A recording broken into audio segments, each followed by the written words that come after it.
नमस्कार विद्यार्थी मित्रांनो, मी शुभांगी पवार तुमचं सहर्ष स्वागत करत आहे आपल्या आवड शाळेची या YouTube चॅनलमध्ये। तर आपण आजच्या व्हिडिओमध्ये पाहणार आहोत की टीईटी परीक्षेसाठी पेपर 1 आणि 2 साठी गणितचा नेमका कोणता अभ्यासक्रम आहे ते आपण आजच्या व्हिडिओमध्ये पाहणार आहोत।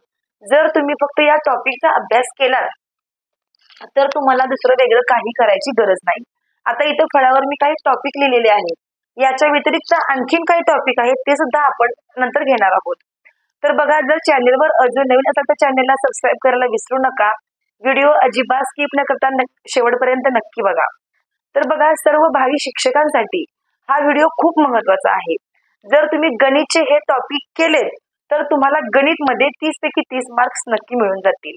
बघा, गणित हा विषय तर 30 मार्कासाठी आपल्याला आहे, टीईटी साठी 30 मार्कासाठी आहे। जर तुम्ही फक्त या टॉपिकचा अभ्यास व्यवस्थित केलात, कोणत्या टॉपिकला किती वेटेज आहे, जर तुम्ही त्याप्रमाणे अभ्यास केलात तर तुम्हाला यामध्ये नक्की चांगले मार्क्स मिळून जातील। त्यामुळे खास तुमच्यासाठी आज हा व्हिडिओ घेतलेला आहे। बघा, आपण व्हिडिओकडे वळूया। तर गणित मधील सर्वात टॉपिक पहिला जो आहे तो आहे संख्याज्ञान। मग या संख्याज्ञानमध्ये काय काय येतं बघा। या संख्याज्ञानमध्ये सर्व नैसर्गिक संख्या असतील, समसंख्या असतील, मूळ संख्या असतील, संयुक्त संख्या असतील, त्याप्रमाणे त्रिकोणी संख्या असतील, या सर्वांच्यावर त्यावर प्रश्न येतो।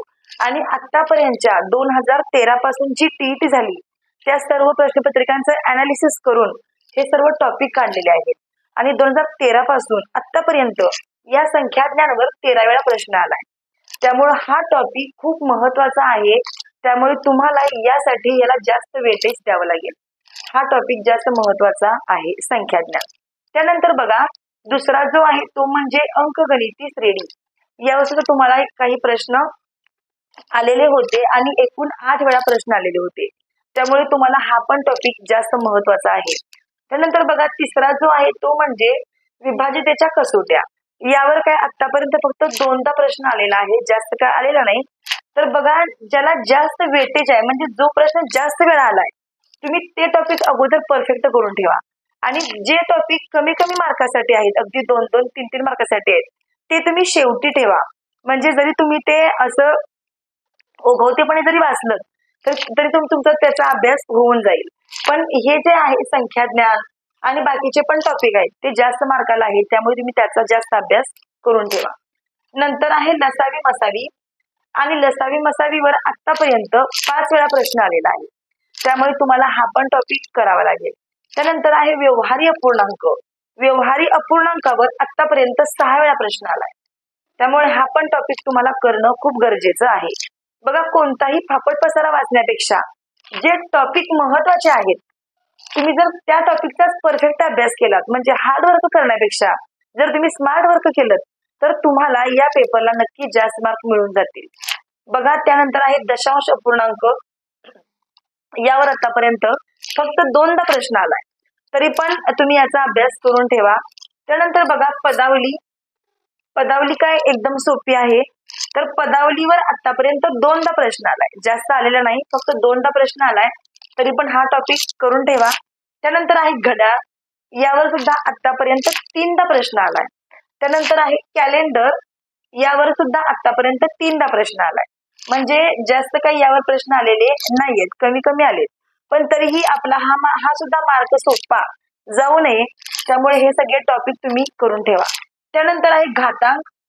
बघा, घातांकावर आतापर्यंत 17 वेळा प्रश्न आलाय, त्यामुळे संख्याज्ञान, घातांक आणि अंकगणिती श्रेणी हे टॉपिक जास्त महत्त्वाचे आहेत। त्यामुळे हे टॉपिक तुम्ही जास्तीत जास्त याचा परफेक्ट अभ्यास करून ठेवा, कारण आता सुद्धा यावर जास्तीत जास्त प्रश्न तुम्हाला येऊ शकतील। त्यानंतर बघा, वर्ग, वर्गमूळ, घनमूळ। यावर आतापर्यंत 9 वेळा प्रश्न आलाय। वर्ग, वर्गमूळ, घनमूळ यावर आतापर्यंत 9 वेळा प्रश्न आलेला आहे। त्यामुळे ज्या काही सोप्या ट्रिक्स आहेत त्या ट्रिक्सचा उपयोग करून तुम्ही हे पण टॉपिक नक्कीच करू शकता। त्यानंतर आहे शेकडेवारी। तर यावर आतापर्यंत 7 वेळा प्रश्न आलेला आहे, त्यामुळे हा पण टॉपिक परफेक्ट करून ठेवा। त्यानंतर आहे नफा तोटा, सूट कमिशन। हे पण आतापर्यंत 8 वेळा याच्यावर प्रश्न आलेला आहे, त्यामुळे तुम्ही हे पण टॉपिक करून ठेवा।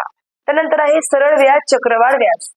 यावर आतापर्यंत 6 वेळा प्रश्न आलाय, मग त्यामुळे हा पण टॉपिक परफेक्ट करून ठेवा। त्यानंतर आहे सरासरी. सरासरीवर सरासरी आणि शेकडेवारी जवळपास एकच आहे, त्यामुळे तुम्ही याचा अभ्यास व्यवस्थित करून ठेवा. सरासरी यावर आतापर्यंत 6 वेळा प्रश्न आलेला आहे.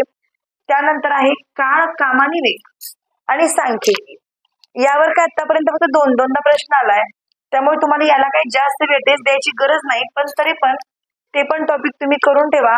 पण या सगळ्या टॉपिक मध्ये जास्त वेटेज तुम्हाला नफा तोटा सूट कमिशन, घातांक, वर्ग वर्गमूळ, घन घनमूळ आणि जास्तीत जास्त संख्या ज्ञान, हे तुम्हाला टॉपिक जास्तीत जास्त परफेक्ट करून ठेवा. आणि हे सगळे टॉपिक युट्यूबला माझ्या या सगळ्या टॉपिकवर माझे व्हिडिओ आहेत, एकदम सोप्या भाषेमध्ये आहेत. जर तुम्ही नसतील बघितले तर तुम्ही ते सुद्धा नक्कीच बघून घेऊ शकता. जर तुम्हाला याचा स्क्रीनशॉट हवा असेल तर तुम्ही तो सुद्धा मारून घेऊ शकता, कारण तुम्हाला या टॉपिक प्रमाणे अभ्यास करता येईल. तुम्ही पटकन याचा स्क्रीनशॉट सुद्धा मारून घेऊ शकता. आता या पुढचे जे टॉपिक आहेत ते पण आपण आता लगेच घेणार आहोत. बघा, आता जे टॉपिक पुढचे आहेत ते पण सगळे इथे लिहून काढलेले आहेत. आता बघा, जो टॉपिक पुढचा आहे तो म्हणजे स्तंभालेख आणि वृत्तालेख. तर स्तंभालेख आणि वृत्तालेख एकदम सोपं असतं. यावर तुम्हाला 5-5 वेळा म्हणजे यावर 5-5 प्रश्न असतात. स्तंभालेख, वृत्तालेख यावर 5-5 प्रश्न असतात. तर बघा, म्हणजे हे आतापर्यंत एकूण 16 वेळा हा प्रश्न विचारलेला आहे. त्यानंतर आहे एकमान पद्धत व चलन. यावर आतापर्यंत 4 वेळा प्रश्न विचारलेला आहे. त्यानंतर आहे गुणोत्तर व प्रमाण. तर यावर आतापर्यंत 2दा प्रश्न आलेला आहे, त्यामुळे याला काही जास्त म्हणजे वेटेज नाहीये, पण तरी सुद्धा आपल्याला हा टॉपिक करून ठेवावा लागेल. त्यानंतर आहे आलेख. आलेख आतापर्यंत 3दा आलेला आहे, म्हणजे 3दा विचारलेला आहे प्रश्न. त्यानंतर आहे भूमिती, मूलभूत संबोध. हे काय आतापर्यंत फक्त पहिल्यांदा एकदाच विचारलं होतं. त्यानंतर कोण व कोणाचे प्रकार. कोण व कोणाचे प्रकार तुम्हाला सगळ्यांना माहितीच आहे, कोण कोणाचे प्रकार कोणते कोणते आहेत. तो प्रश्न आतापर्यंत फक्त 2दा विचारलेला आहे. त्यानंतर बघा समांतर रेषा. समांतर रेषेवर सुद्धा आतापर्यंत फक्त 2दा प्रश्न आलेला आहे. त्यानंतर बघा त्रिकोण. आता यामध्ये बघा, त्रिकोणामध्ये एकूण त्रिकोण मोजा किंवा ते त्रिकोणाचे प्रकार कोणते कोणते, ते सर्व जे काही त्यावर प्रश्न असतात, तर ते आतापर्यंत 16 वेळा तो प्रश्न आलेला आहे. त्यानंतर बघा पायथागोरसचे प्रमेय. यावर आतापर्यंत 3दा प्रश्न आलेला आहे. त्यानंतर चौकोन. आता याचं पण असंच असतं, परिमिती वगैरे काढायची असते किंवा किती चौकोन आहेत ते मोजा, या प्रकारचे प्रश्न यावर येतात. आणि आतापर्यंत तो प्रश्न 15 वेळा आलेला आहे चौकोनावर. त्यामुळे जे जास्त वेळा आलेत ते तुम्हाला टॉपिक परफेक्ट करून ठेवायचे. त्यानंतर बघा वर्तुळ. तर बघा, वर्तुळावर सुद्धा आतापर्यंत 14 वेळा प्रश्न आलेला आहे. यामध्ये सुद्धा परीघ वगैरे, यामध्ये सुद्धा भरपूर याचा वर्तुळाचा तुम्हाला अभ्यास करावा लागेल. त्यानंतर बघा क्षेत्रफळ, घनफळ आणि पृष्ठफळ. यावर आतापर्यंत 17 वेळा प्रश्न आलेला आहे. त्यामुळे बघा, जास्तीत जास्त वेटेज कशाला द्यायचं आहे, तर क्षेत्रफळ, घनफळ, पृष्ठफळ, वर्तुळ, चौकोन, त्रिकोण, त्यानंतर स्तंभालेख, वृत्तालेख, याला जास्त तुम्हाला वेटेज द्यावं लागेल, जास्त याचा तुम्हाला अभ्यास करावा लागेल. आणि जे शेवटचं आहे ते म्हणजे क्रमपरिवर्तन व संयोजन. यावर आतापर्यंत 5 वेळा प्रश्न आलाय. जर तुम्हाला याचा सुद्धा स्क्रीनशॉट हवा असेल तर तुम्ही तो सुद्धा मारून घेऊ शकता. तर बघा, तुम्ही जर याप्रमाणे अभ्यास केलात तर तुमचा अभ्यास परफेक्ट होऊन जाईल. त्याचप्रमाणे रोमन संख्यावर सुद्धा काही प्रश्न येतात, त्यामुळे तुम्हाला ते सुद्धा परफेक्ट करून ठेवायचं आहे. तर बघा, आतापर्यंत 2013 पासून ज्या काही परीक्षा झाल्या, तर त्या सर्व परीक्षांचं पेपरचं अनालिसिस करून हे सर्व टॉपिक काढले आहेत. पेपर 1 आणि 2 साठी हेच टॉपिक आहेत, फक्त पेपर 2 ची लेवल थोडीशी जास्त असते. तर सगळे हेच टॉपिक आहेत. तुम्ही जर याचा अभ्यास परफेक्ट करा. आणि बघा, या TET साठी सर्व भावी शिक्षकांना माझ्याकडून खूप खूप शुभेच्छा. आणि बघा, जर तुम्हाला हा व्हिडिओ आवडला असेल तर नक्कीच लाईक करा व्हिडिओला. कमेंट करून सांगा तुम्हाला हा व्हिडिओ कसा वाटला.